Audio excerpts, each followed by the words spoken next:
From the Kennan Institute in Washington, D.C., welcome to KennanX, a podcast on our never-ending quest to understand Russia, Ukraine, and the surrounding region.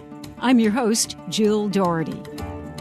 In the region this podcast focuses on, Russia, Eastern Europe, and the former Soviet Union, there's no lack of people who, at one moment in their lives, had to make a decision that would change their own future and sometimes change history as well.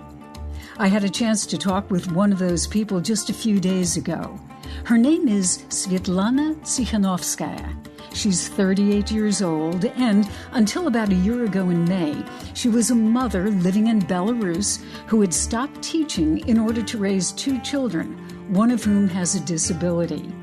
Her husband was a pro-democracy activist, a popular video blogger who intended to run for president against the autocratic leader Alexander Lukashenko, who's been in power for 27 years. Tikhanovsky was arrested, and he's been in prison ever since. So his wife Svetlana, who had never run for any office, decided to run in Sergei's place. Lukashenko claimed he won. The Democratic opposition said he stole the election, that Svetlana had won. She had to flee to Lithuania with her children. In late July, she traveled to Washington, D.C., meeting with members of the Biden administration, Congress, and many others. We spent nearly an hour at her hotel talking about Belarus and her own life. Madam Tikhanovskaya, thank you so much for talking with us. I know this is a very busy time for you. In fact, here we are in a hotel in Washington, D.C. You've been meeting with a lot of people. Was it a busy day for you today? Today is a Friday, is our last day in Washington, and I'd say it a little bit easier than the previous ones. We had just a couple of political meetings, and we visited the National Library here, and in the evening we have two more political meetings. It's not overscheduled. Usually we have 10-15 events every day. Ooh, that's a lot. That's a lot, but it's my job now to keep Belarus on agenda. We need to talk as much as possible about Belarus, about our fight, to give people more understanding what's happening on the ground. Mm-hmm. And you've been meeting with the Biden administration. Can you tell us who you've met with and how is it going? What have you been saying to them and what have they been saying to you? In the White House, I met with Jake Sullivan. And it's extremely high level of acceptance. And I'm really grateful to the USA for organizing such meetings for me, because for 27 years, for 28 years already, between Belarus and most of other countries, connections was lost. And it's very important to be accepted in White House and State Department. And we met with senators and House of Representatives. And we had a good political meetings here. And at every meeting, of course, we are talking about Belarus, about our fight, about common values we are fighting for. And particularly in Jake Sullivan's office, we talked, first of all, about pressure on the regime. We talked about imposing stronger sanctions, sectoral sanctions on the regime, because we understand that sanctions is not silver bullet. It will not bring our country to democracy immediately, but it can help to stop violence on the ground, to release political prisoners, and to make regime start dialogue with civil society. This is what we want. We want our protest to keep peaceful and to prove that it's possible in the era when there is struggle between autocracy and democracy. We want to be example how it's possible peacefully to bring country to democratic changes. Then we understand that without assistance to civil society that are fighting on the ground now, and for those who are in exile, how this assistance is important. Because now regime is destroying everything in Belarus. They are destroying economy, they are destroying NGOs and organizations that have existed for years in Belarus. But now regime wants to silence everybody. They don't want the world know about our resistance. They make people flee the country. But in this moment, Belarusian people are so creative, so inventive.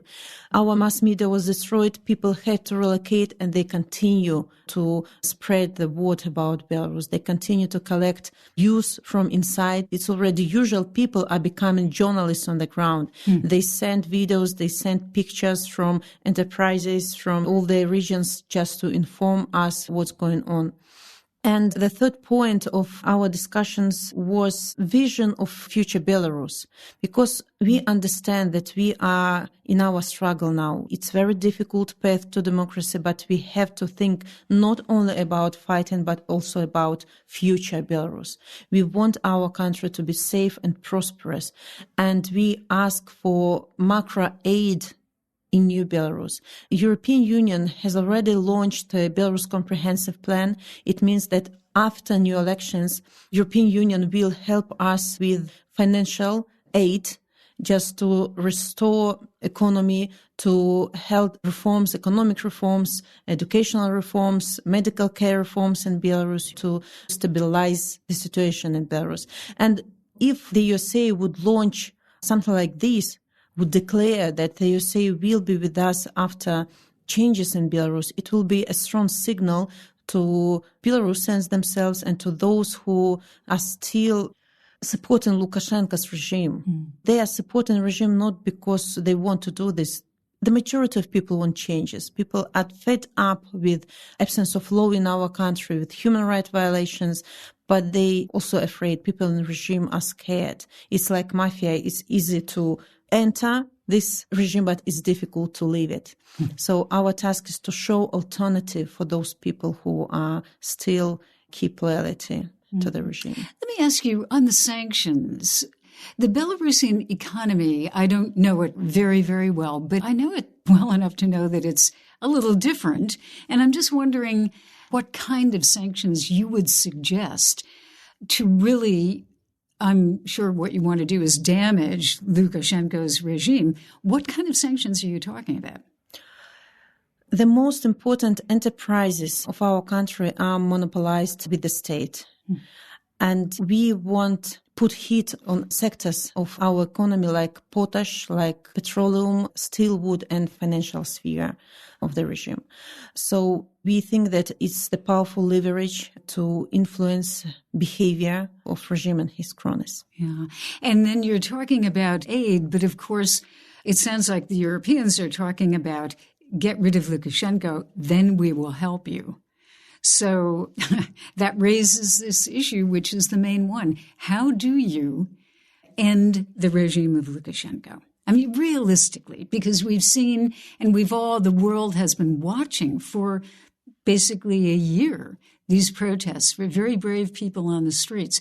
But realistically, the crackdown continues. A lot of people are leaving Belarus. What do you do concretely to bring an end to that regime? A lot of people are leaving and a lot of people are in jail.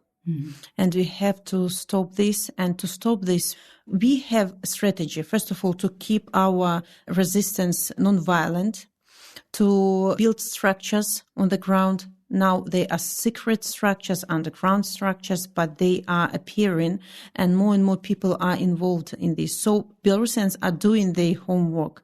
They are putting pressure from inside. Our workers are organizing in striking committees and they're preparing for nationwide strike.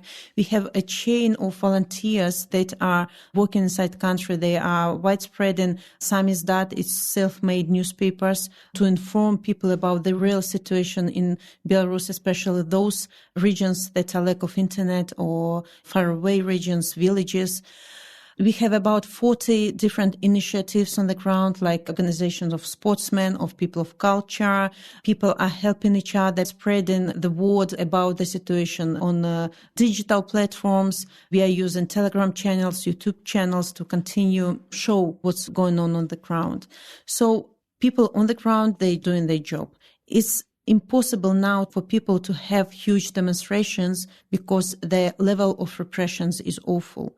People are really afraid, but despite of the violence, this is real heroism, that people are violated, people can be imprisoned any moment, but they step by step continue and fight how they can. It's very important to support those who are in prisons. People are sending thousands of letters to people who are behind the bars to support them. It's also shown their solidarity. People are helping to the families of repressed people, help them to relocate, buy presents for the children, collect and raise money when it's necessary to pay a fee to the state. So pressure from inside, pressure from outside, sanctions and political isolation, economical isolation, diplomatic isolation of the regime. It will bring regime to the point when they understand that they are toxic to everyone.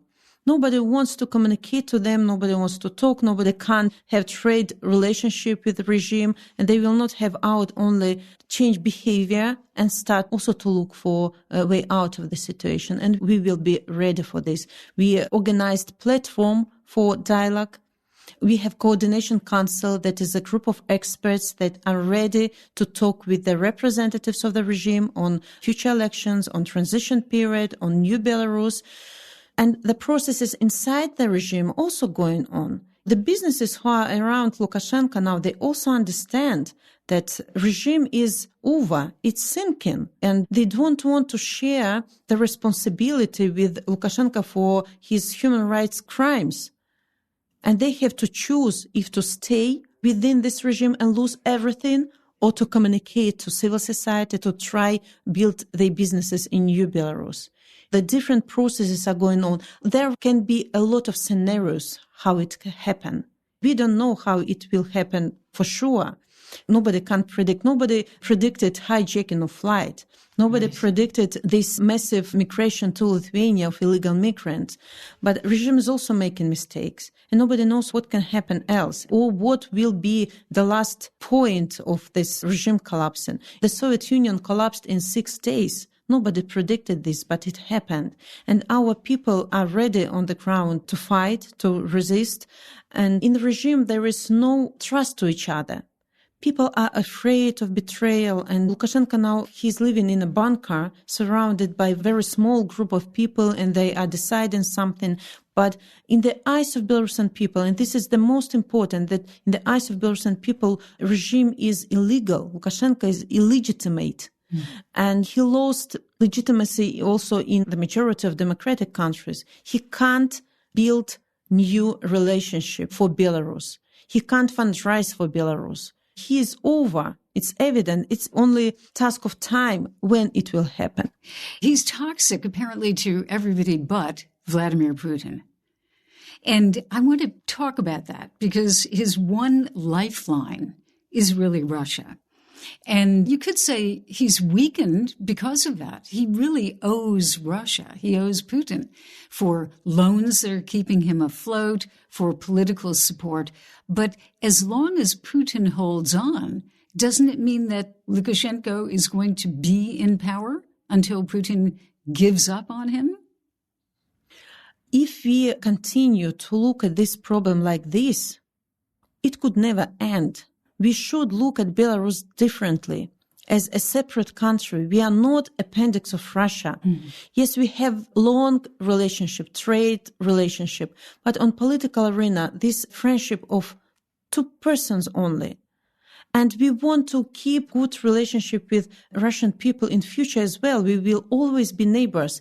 And government, it's not forever. It will change one day. For sure, and we will have to prolong our relationship. So it's high time also for all the countries that are continuing to support this regime to think, is it good for them to continue to support him at the moment? We have to make friendship with Lukashenko too high for other countries. Too costly. Too costly, too costly politically, too costly economically. And we send message to other countries. It's not about geopolitics. We are not fighting between east, west, south, or north. We are fighting against the regime. We are fighting against violence and dictatorship in our country. And if you want to be constructive in getting out of this crisis, don't interfere into our politics. We don't have to put these 2 eggs in one basket. Don't look at us. Without Russia supporting, we will not be able to do anything.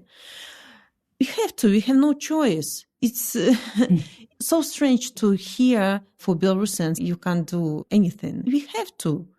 And we are on this difficult fight, but we have to fight. I found it interesting as you've spoken publicly, you've said that it's really not East or West, it's really Belarus as a country itself. And I'm interested in digging down into that a little bit. In the future, would you like to see Belarus as part of the EU? I don't know what future Belarus will have, but evidently that is future in the hands of Belarusian people. It's up to Belarusian people to decide where we want to move further, closer to East, closer to West, closer to Australia. I don't know. It's not time to decide. In our revolution, we don't have EU flags. We don't see other countries' flags. We want to be free people, free of the regime. This is our task now, to bring our country to return right to the people to choose new president, to choose the person whom they want to be the leader of our country. And after this, we will decide where to go, how to go, what unities to enter. Not now. It's not our task now. You said you don't want to run. If there's another election coming up, you will not run. So who would? Who is the standard bearer for democratic forces? Or who could be the candidate from democratic forces? We have a lot of wonderful people, wonderful managers in our country who really can be good presidents. Part of them are in prison, part of them are in exile. New leaders could appear. This is democracy. Who is the leader now? I ask, what is leading now? Values are leading now. We are fighting for common values for all democratic countries. Rule of law, human rights, and democracy. This should be our light at the end of tunnel. You talked about the political prisoners. In fact, do you know how many political prisoners or prisoners in general there are right now in Belarus? At the moment, officially recognized 572 political prisoners, but this number is growing every day. Overall, at the moment, on criminal cases charged about 1,000 people. And we can't count all those who have been arrested and released after 15, 30 days or couple of months. We can't count all of them. But since August, more than 35,000 people have been detained. Hundreds were tortured in jail. So that's the numbers. And this is in a population of about 9 million people, right? Yeah. Now, one of the people who's in prison is your husband. So as we sit here in the hotel in Washington, D.C., he has been in prison since what, May of 2020? 29th of May. Yeah, 29th of May. So he's been in prison for more than a year. Yeah. What is that like to know? Are you even able to talk to him, communicate? Do you know where he is physically? I know where he is physically. My children are sending letters to him, and a lot of people are sending letters to our political prisoners. But people in our country, even if they are on the ground, they can communicate to prisoners only through the lawyer. You can't call them by phone. You can't visit them. The lawyer is the only connection. And you can send only typical messages about health, about maybe parents, children, and lawyers can't say a word about the case. My husband is on so-called trial now, and the lawyer can't say a word about how it's going, how they are defending them, what people are saying, what our beloved are saying to the judges, to the prosecutors, how they protect themselves. Though they are innocent, they don't even have to protect themselves. It's up to judges to prove that you are guilty, and they don't have evidences. And it's like order from up how many years that these people have to get. And for example, Viktor Babarika is already sentenced for 14 years in jail. A wonderful person, chairman of a bank, and my husband is strong, wonderful man. And he's innocent. He didn't do anything wrong. He just was going around country asking people, how do they live? He gave the word to the people. Our people have never had opportunity to talk aloud about their problems. They were afraid. And now in our jails, honestly, are best people of the country at the moment. IT specialists, sportsmen, people of culture, journalists, human rights defenders, activists, academics. You have two children, right? Yeah. So with your husband, Sergei, he is described as a blogger. So is that what he was doing in the beginning, doing interviews and talking with people? Yeah, from the beginning, about already 3 years ago, he started his YouTube channel where he wanted to talk about businesses in our country, how they are dealing with our system, with the regime. And step by step, he understood that people are so unhappy with their lives. They can't have normal businesses in Belarus. And step by step, it turned into more political channel. It wasn't even political, just, look, giving what to people, it's public opinion channel. But now regime is blaming him in starting revolution. Look, this is democratic values, to give a word to people. Even if this word is against regime, we have our right to say what we don't like about our government. No, you are already criminal if you found strength in yourself to say a word about what you don't like. So he became a candidate, right? No, he couldn't become candidate because at the moment when government knew that he is going to become candidate to give his documents, they imprisoned him. I see. Okay. And they didn't accept his documents. And I decided to support him and give my documents instead. Yeah. But you were a teacher, right? English teacher? I was a teacher long years ago. Last 10 years, I was mother. I have a child with special needs and I had to rehabilitate him for 10 years. So I worked as a mother of 2 for last years. And I never was in politics. But that's quite amazing. I mean, how did you even have the guts to do that? My first step was only to support my husband. I was sure that election commission will not allow me to participate in elections because I knew that I am wife of my husband. But regime saw that strong candidates will try to compete this year. And they imprisoned Viktor Babarika. They made Valery Tsepkalo to flee. They imprisoned many other candidates. And they decided, we will leave the weakest one, woman, housewife. Who will vote for her? Yeah, she'll never get elected. Yeah, absolutely. And we see the result. The regime lost connection with people. They didn't realize that Belarusian society fed up with brutality. They fed up that government doesn't take care of them. COVID came and we once again understood the relation of government to the people. When openly Lukashenko said that you are guilty that you got COVID. It's all your fault. He died only because he is fat. Why did he go out to the street? He had to sit at home. It was like such a respectness. Lack of respect. Yeah. And new generation grew up. Look, those people, our parents, not many people had opportunity to travel from my parents' generation. And they don't know how other life can look like. But new generation, internet appeared, and a new generation understand that, look, countries that are neighboring to us, they are prosperous. People are happy there. Every country has its own problems, but overall values, they are followed. And step by step, we came to understand that it's high time to change everything. New candidates, wonderful people. So we mobilized, we organized ourselves. In that queues, our system works like when you're a candidate, you have to collect 100,000 signatures to go further. And people stood in kilometers queues to put signatures for candidate. It was first time when so many people gathered and looked into eyes of each other and understood we want this. We managed to make these changes when we are united, when we are together. And then when candidates have been imprisoned, 3 women united.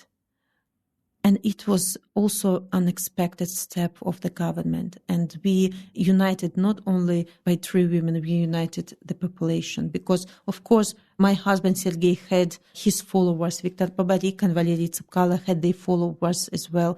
And we united not around me as the future president, but about the idea that we, after fraudulent elections, because since the beginning we knew that they will be fraudulent, we will organize new, free and fair elections. We organized about changes. And this united all of us. People even who would like to support Viktor Babariko, Valery Tsepkalo, or Sergei Tikhanovsky, they voted for me as for the symbol of changes. And regime didn't expect this. So just technically, for those who may not know the story in great detail, you believe that you won the election. Yeah. And that essentially Lukashenko stole the election. Yes? The talk is not about belief. We know this because we have wonderful IT specialists in Belarus, and we launched alternative counting of elections, digital counting. First of all, we used simple things like white wrist bracelet, and people who came to the election polls with this bracelet, it automatically meant that they voted for changes. Oh. And in the cabin, they made picture of their ballots and sent to platform that counted their votes. And during this campaign, we explained people why it's important not to falsify elections, why it's important to put real numbers, real votes in the ballots.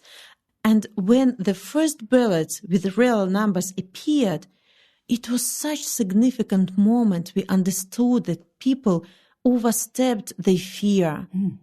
And when first ballots started to appear, regime forbade elections polls to show ballots. But we already had the results of voting. This platform named Golos can prove that Lukashenko lost. And the regime destroyed all the evidences right after elections, these real paper ballots. So we don't believe in this. We know this. Can I ask you about your own life? I had read that when you were a little girl, you actually went to a camp in Ireland.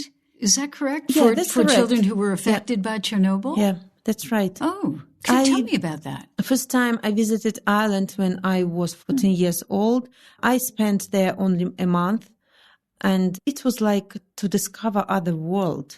I lived in a small city. I didn't see a lot. We didn't have swimming pool or big shops, nice clothes.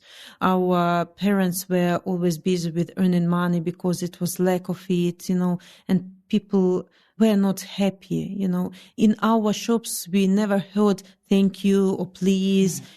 We still this Soviet Union uprising. But when I came to Ireland first time, I was astonished, first of all, with happy people. People were talking to each other, smiling to each other, just these small talks we were not got used to. Of course, when I was 14, I couldn't understand a lot about politics, why we live so differently. But then when I was already, I think, 18, 19, I went to Ireland more and more times as interpreter already. And I started to analyze. It also didn't make me politically involved in the situation in Belarus, but this inner desire to live in the country where people happy, where everything is okay, where you understand that government take care of you. It was like unconsciously it settled down in me. Yeah. I remember myself because I've gone to Russia a lot over my life. And one of the things that I noticed a long time ago when I thought, Russia is changing, was that people who were driving would actually stop for pedestrians instead of running them off the road. And I think it's what you're talking about, that there's a certain respect that comes from civil society, respect for other people. And to see that happening in a society is very interesting. I'm struck by how you were impressed by that and how it changed your thinking. It's a long process from one way of thinking to another. When you start to be polite, to respect others' rights, this is how society is developing. And we overgrown our government. Our government was spreading this stability in our country. And we want development of our country. This is the difference.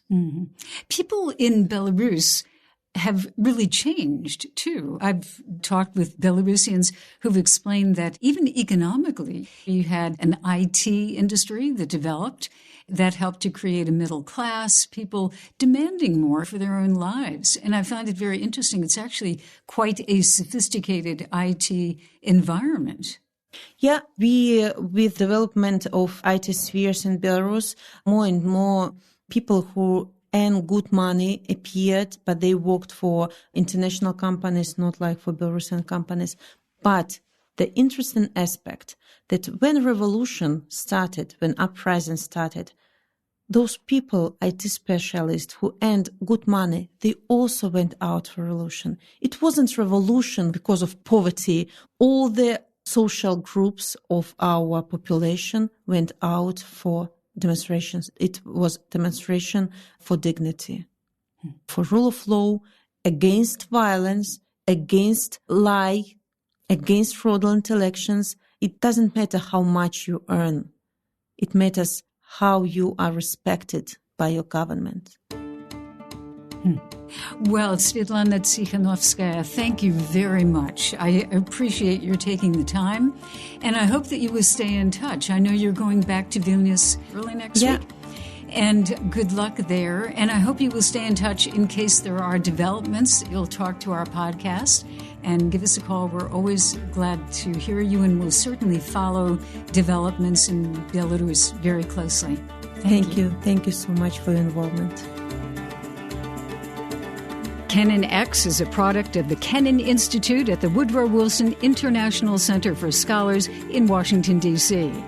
It's the Wilson Center's oldest program, founded in 1974 by George F. Kennan, American statesman, James Billington, historian and former Librarian of Congress, and historian S. Frederick Starr. Inspired by them, the Kennan Institute's mission is to improve America's understanding of Russia and the wider region. Thanks for listening.